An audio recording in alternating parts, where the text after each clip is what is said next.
Hey guys, man, Trend 43. In today's video, I have blog video number 5 here on the PRR Keystone.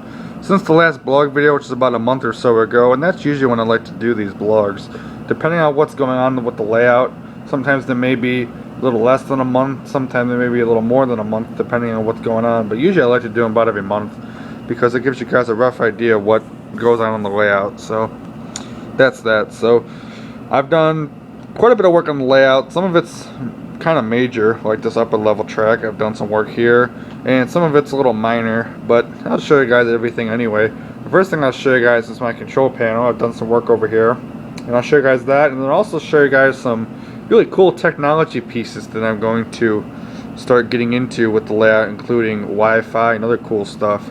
So I'll show you guys all this. It's going to be really cool. So we'll start off by taking a look at the control panel, and then we'll take a look at the actual layout work. Then we'll take a look at some other cool stuff. So let's take a look. Okay, so as far as the control panel goes, the only real thing I've done on here is I've rewired my DCS. But one of the smaller things I've done was I opened up this back section.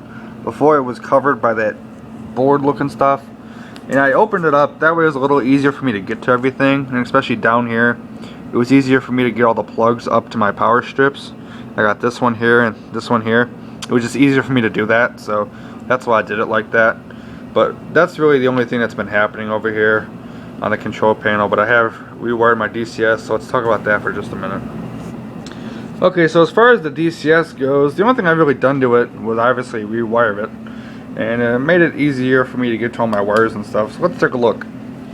We'll start off by taking a look at the ports that I'm using. I'm using the variable 1, the fixed 1, and the fixed 2 outputs for this. Now I'm not using variable 2. I don't know if I'm ever going to use it. I might just leave it blank, but we'll see. So the variable 1, that has my inside track on it. That's where the Mikado and those passenger cars are. The fixed 1, that's the outside track here where this SD is. And then fixed 2, that's my upper level, which we'll talk about a little later.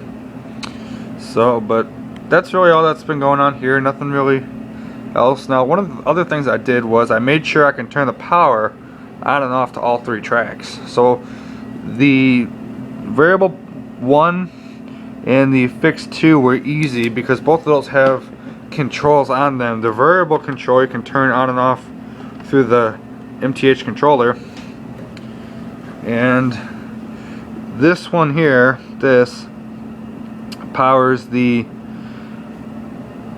track here, this one. That's how this gets its power. You can see our passenger train's lit up, and then the outside track here is powered on and off by this little switch.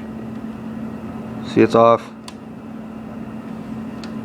Now it's back on. Pretty cool. So next we'll take a look at the upper level, and then we'll come back to this because there are some stuff I want to talk about that involves some future purchases for the layout. So you guys will like this stuff. So let's take a look at some layout work, then we'll take a look at some other stuff. Pretty cool. Okay, so layout work. There's a lot of stuff in today's video. So the layout work has mainly been on the upper level here, although I have done some stuff on the bottom level to make way for this stuff on the upper level. So we'll first start off by showing you guys what happened on the upper level. Wow, what I did was, it's now on the actual layout itself. I took it off this extra piece that I had. The main reason was because it wasn't really stable, and I don't want to have any issues with trains falling or anything like that due to poor stability. So I'm just going to clean this thing off. I got trains in here, but that's that. I'm going to leave this here, but I'm going to get rid of this board and all the stuff on it. So I'll use the board for something, I'm sure. But that's that. So I put it all just on the main table. It looks pretty good. There are some areas I still got to work on. That's mainly because I don't have all the piers for this yet. You know, I don't have all the track either. I want to get all 30-inch pieces, at least for the straights. And I'll be using the same 36-inch curves that I've been using. So I just got to clean up this one. I got to figure out how to make that one real flush. But other than that, everything's okay. So we see the boxes, the MTH boxes, holding this up, but just because I don't have the piers for it yet, and I want to keep these sections in, just so I can get a rough idea of what this looks like. But eventually I do want to purchase a whole set of 30 inch pieces to go with this. So that's that. So pretty cool. So now I'll take a look at what I had to do to the bottom level to make this work. So on the bottom level, what I had to do with this inside track, the inside track was the only one that had to be modified. But the inside track, I brought this in about 5 inches, enough to fit this, so that works. And also another thing I did at this upper level was I made it just a simple oval around the main table. And to do that, I had to get rid of my passing siding that I had, which is right where the upper level currently is. The reason as to why was because I couldn't do it and have piers. I couldn't do it, so I do have my passing. Well, I have part of the passing siding here, but anyway, that's what happened there. This section wasn't modified at all. It was the same thing. So this, I had curves here, as you guys probably remember. If you don't check my Facebook page, you'll see what I'm talking about. But I had a curved section here, but it's just a simple oval now. So now that's really good. And the benefit with this is, on this outside track, I can now run my excess height cars, including my double stacks. That's a big deal because I haven't had those double stacks out in a super long time, and I think it's very nice that I can finally run them again. So I don't currently have them on the track right now, but once I get them out, I'll definitely really start enjoying them more, because I've had them in the box ever since I did this upper level because I couldn't run them anywhere. But now I finally can. So I got this Pensy one on. I got a whole Pensy train on here. So that's pretty cool. I've been always wanted to do that too. That's another thing. When I had enough Pensy engines, I wanted to run all my Pennsylvania cars. And I got the passenger train with my Mikado, which again, I bought the Mikado to run with the passenger cars. But that's that. So another thing, I'll quickly talk about this for a minute, is the passing siding here. Now right now it's a double just siding. Now the benefit is, when I did my passing siding, one of the things I did was I cut the pin. Well, I didn't cut them. I took the pin out of the curve that goes into this. I forget if it's on the actual 36-inch curve or it's on the quarter curve.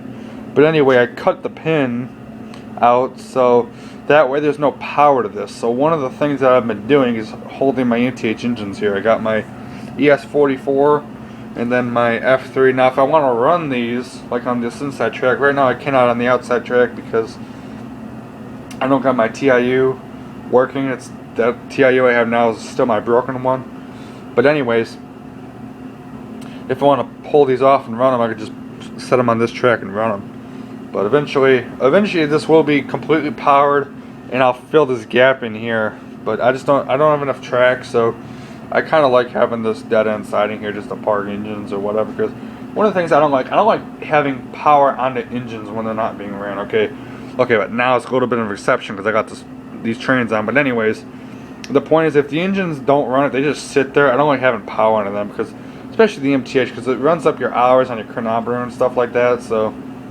that's kind of that. But other than that, that's been it. I haven't done anything else. So that's that. The only thing I did do was I got a TV in here. Well, I've had the TV in for a while, but I finally got it working. So I don't got it turned on now, but I also got a DVD player. It's actually an old VCR, if you can believe that. So, and I got some movies and stuff here, so that's pretty cool. If I just want to sit down here and watch TV, I can do that. Then I got my boxes and stuff here. So that's that. So now we'll take a look at some really cool stuff. I think I'm really excited about this. So let's take a look at that real quick. But first, I'll give you this aerial view of my layout. Pretty cool. Okay, so next we'll talk about some future purchases that are going to happen for the layout. Now, I really only have 3 major purchases that I want to buy. Well, stuff I want to buy. Now, obviously, I just bought the Mikado, so I'm going to have to kind of put these things on hold for a little while. And also, I got a repair bill for my Pennsylvania GP7, which I'll show you guys that in a couple of minutes here. But anyways, so I'm going to have to put this stuff on hold for a little while because I got a lot of money that I gotta pay back. So, but anyways, what I'm going to be doing here is we got my legacy controller. Now, what I plan on doing, and I've been saying this for a long time, I really should just buy it. But anyway, I'm going to get a Cab 1L command base to replace my legacy should my legacy ever have any problems that it has to get sent in for. That way I still have a control system that I can run to run my Lionel trains on, because running the Lionel trains in conventional, for one thing, sucks because you don't get your sound. Your sound is terrible in conventional. Now, I don't mean quality, I mean features. And they run horrible. I've ran Lionels in conventional, they run horrible. So that way I can still run that, and then I can use my cable here, or I can use the iPad, my phone, or my iPod. Now I'm filming the video on my iPod, but the app is the same.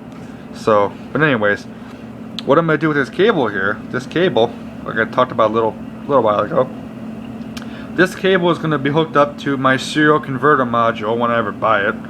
So that's going to be hooked up, and then, let me move the iPad, and then right around here-ish is going to be the Wi-Fi control module. And what I'm going to be buying the Wi-Fi control module for is to run the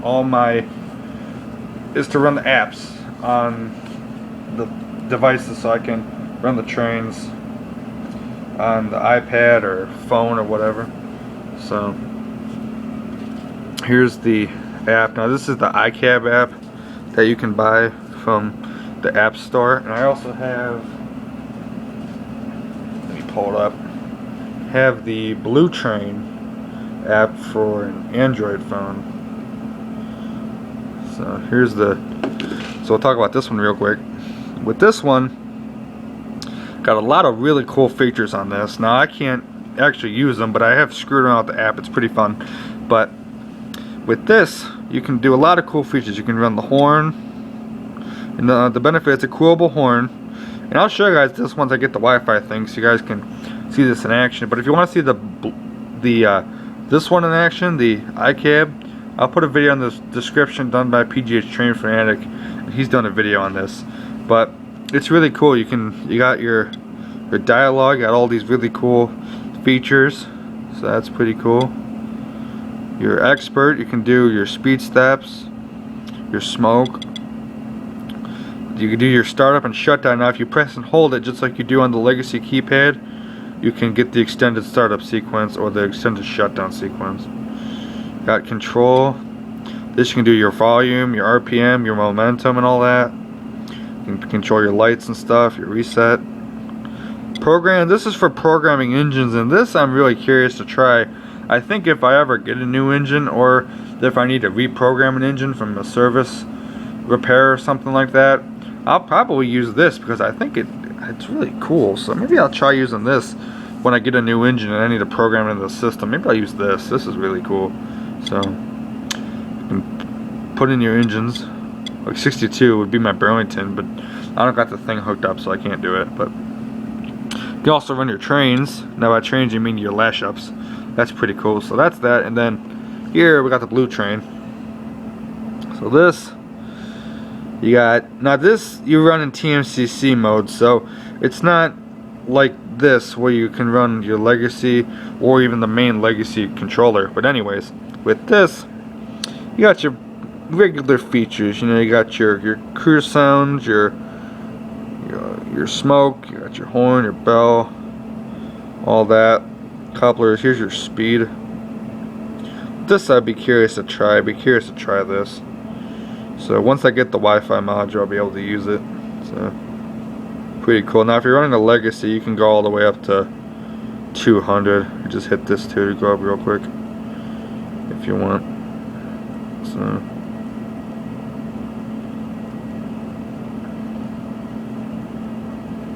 cool.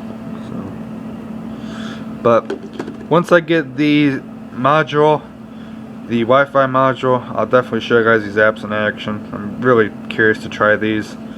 So that's that. Now I'll probably end up buying the Wi-Fi first because that's the most expensive of the stuff. The base is the least, well, the second to most expensive, and then this serial is the cheapest.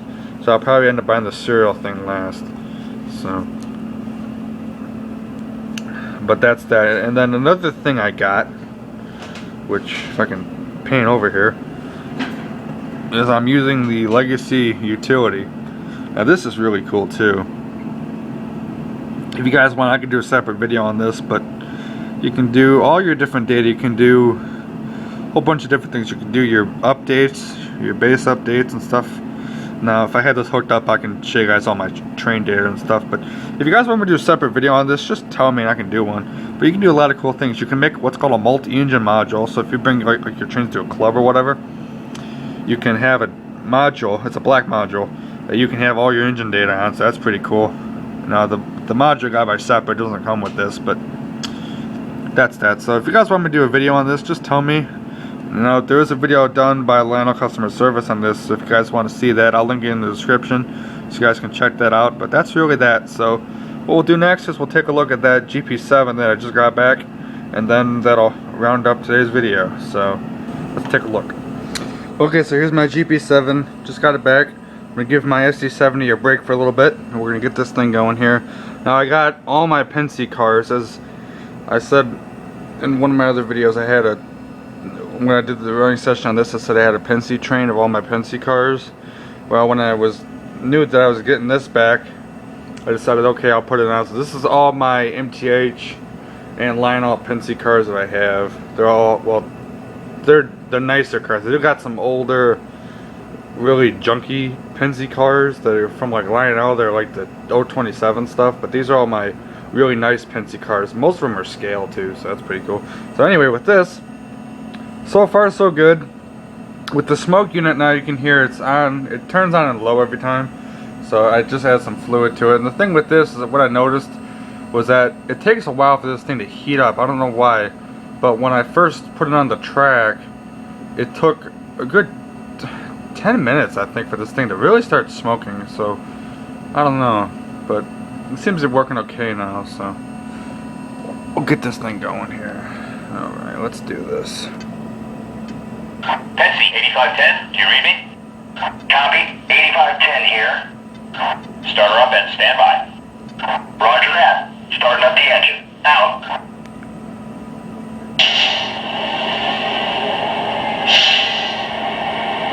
Alright.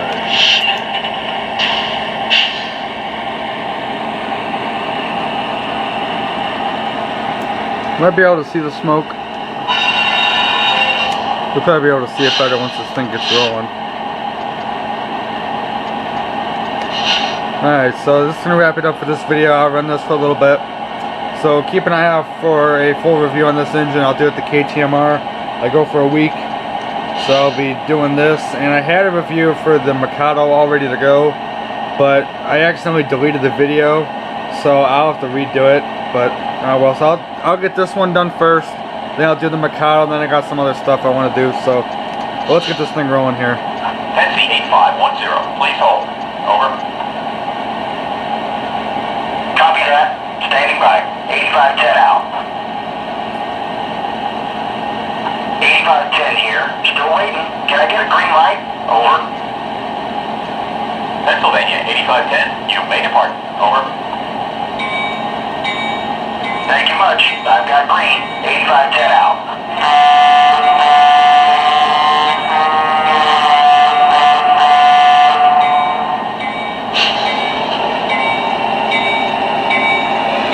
8510 here. We are on the move.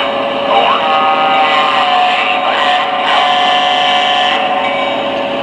Pennsylvania 8510. Proceed at slow speed.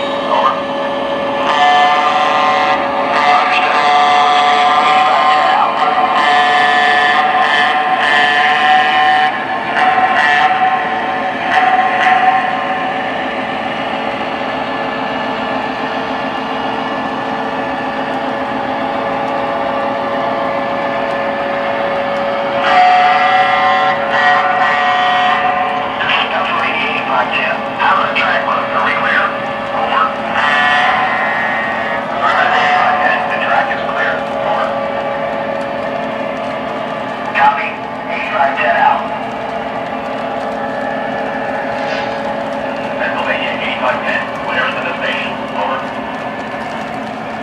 Thank you much.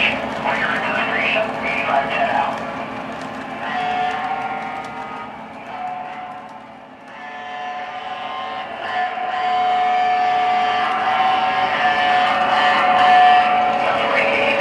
Here. Out of the track loop. Are we clear? Over.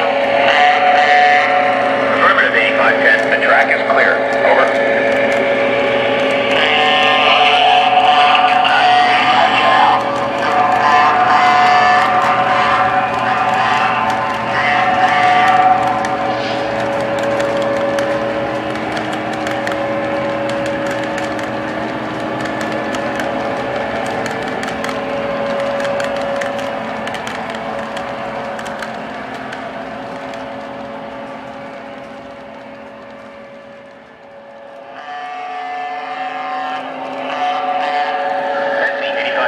Clear into the station. Over. Thank you much. Clear into the station. 8510 out.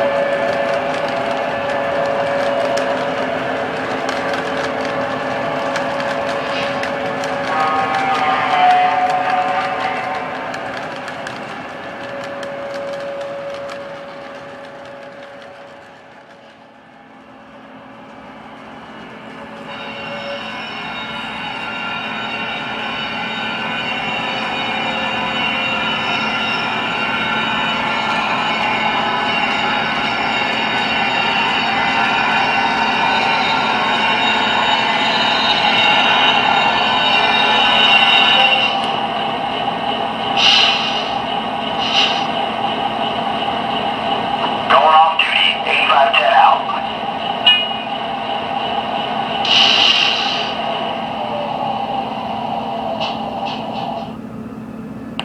Alright, so there you guys go. Again, look forward to a full review on the KTMR. You'll see it. So that'll be good once that's done. So this engine's really nice. I personally really like it. So that's going to wrap it up for this video, guys. Have a great one. Catch you later.